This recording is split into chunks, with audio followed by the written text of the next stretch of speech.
price war what China is continuing, very high price change rate, and we also see now that it's more and more spreading over, especially Europe, where OEMs are putting also in global RFQs in China, which makes competitors for their vehicle sourcings into the RFQ. Next slide, please, Anya. I think now we're coming to our country. Our country is a very strong one, starting on the MPU side. The purchase volume of close to 18 billion euros. The adjusted target should be minus 4.9% market performance, minus 3.4%. Memory effect area.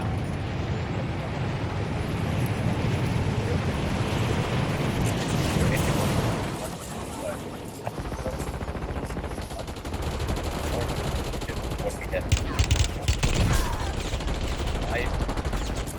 middle chart on the back of the market.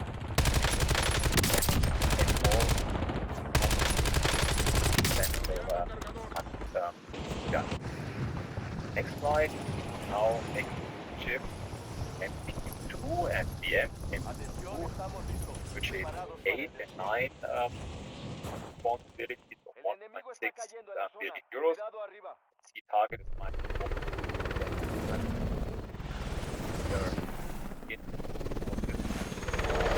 The target is difficult. Bank five like double. Go to the end, like 8 billion purchase volume. Yeah, now Ja, dat is geen verder. what everyone quite come down from M level and also content already CO2, and this most of those are we have now considered that hard to be high and minus 4.5, very strong CO5. If you look on the chart, there's many trend lines. Most of them are green, like the inventory, CIO. So on the days table outstanding, yellow light, I would say I ship something to Bosch and I get 70 days later paid. I think that's quite a remarkable number, but I think also here we have chance to meet. My personal highlight is when we reach on the right side, the MPU quality figures. I think it's first time at the chart and year to date for 5, both on the right side, and even more important, customer and guarantee. That's not on wood, that is continued.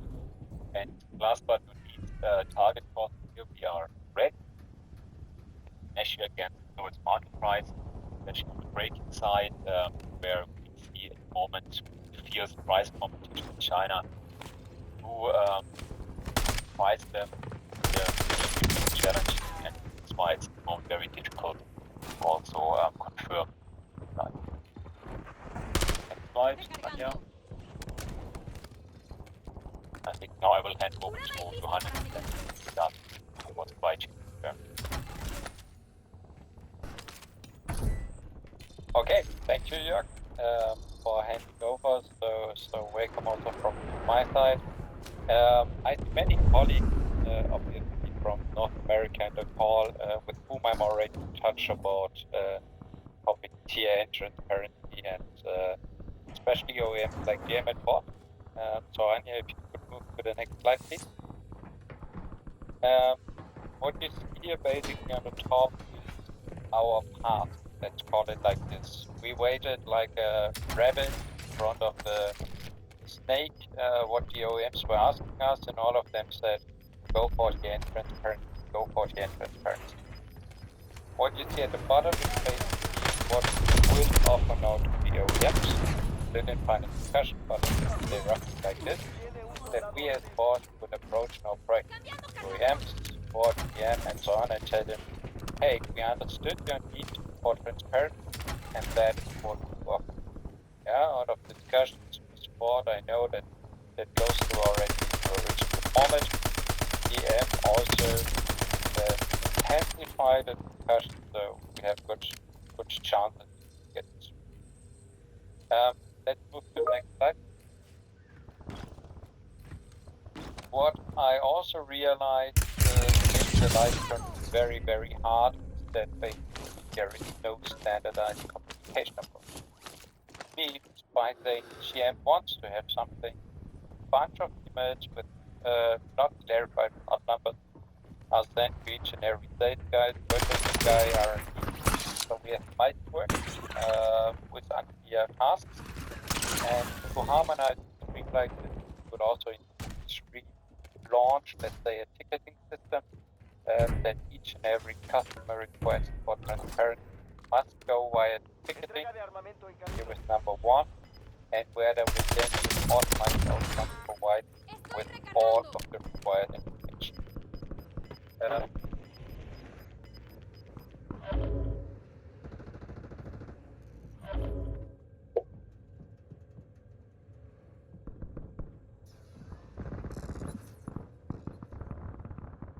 Alexa, stop.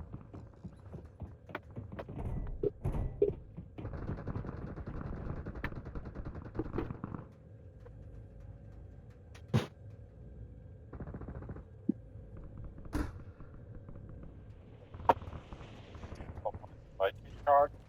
So we are speaking to the digital way, corresponding to the century we are living away from the Excel. However, from us triggered automatically triggered request the Excel supply chain location module should develop market standard together with supply on, and we'll have to draw his supply chain as the form of the tree, and it is realized on the screen. So for you, the main message out of the screen is if the suppliers is contacting you and asking what this is about, why you have went out of the Excel, where they can find out tutorials and click guides. On the bottom of the page, you can find the link to the web page where we are posting tutorials, motivation video of Antidev and Roman Schuberg, and as well click guide. As well, shall they have any technical problem, you can contact our SOT under the email, which is helpline. Here, most comprehensive collection of information for you. So if it comes from the view or from the DX area, you can most important point for both. Important message with this digital no process change means as well for both of you there will be no change. The IT infrastructure and way of working, and you will still work in the IT West, you are triggering PR,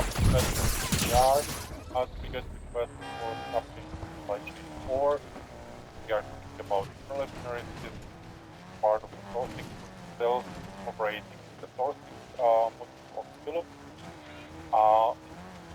IQS is just one interim situation because migration of the IQS cloud are the container will get after by automatically generated email with the PDF attached and the request that can be so kind and upload it to the IQS.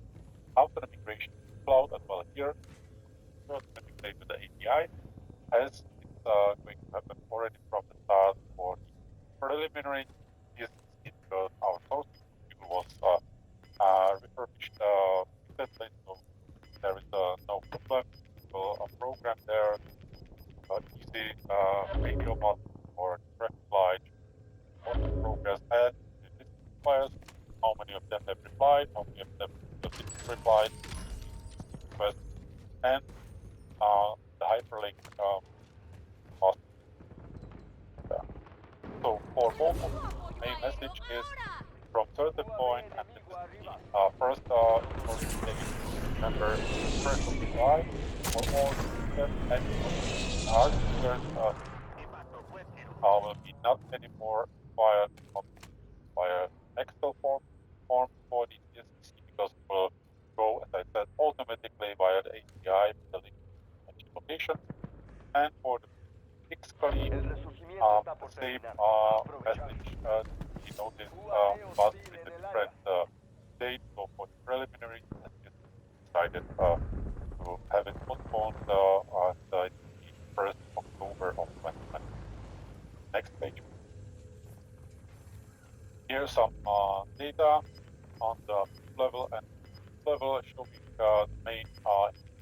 pie chart, we have unfortunately still a big gap of availability of data. So we want to be competitive and want to run this search competition. We need to increase the availability of data. So for level, only 22% of the actual production active purchase part possible to be found. I'm talking about quality. For the level, we have slightly better fill rate, but still only 2%, so still work to be done. Therefore, aware about this to very thorough the check, not to allow any moves, especially with the first releases, with the RX. No excuses of not having, because well, once accept this don't with the data, you know it better than probably will ever get it. It drop it down. Next page. And here is the last page. If you're interested to go in the live exchange, here are listed some road shows, things where we are going to present our supply chain 2020. Of course, as well, if you need to contact us, we are very happy to present on your department, able to present your employees and on. By that, I work back. Great. Thank you, David and Johannes. There's a direct question in the chat from Dimitrio. So the question is, how will this work for suppliers who do not submit their supply on? So they do a paper feedback. Many cases like are using a broker. Even the suppliers are not supplied on, they will as called one-time token, email invitation. So please take care about maintenance of the purchasing key account in the SRM, because the system is automatically looking for this email address, and this person will get one-time invitation in the hyperlink. If open the same as supply chain location and fill the data there.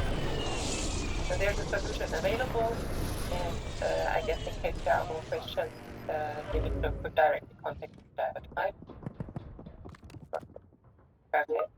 Then thank you very much to the two of you, and I think we're staying a little bit in the systematic, and I would like to hand over directly to Manuela for CSR and your.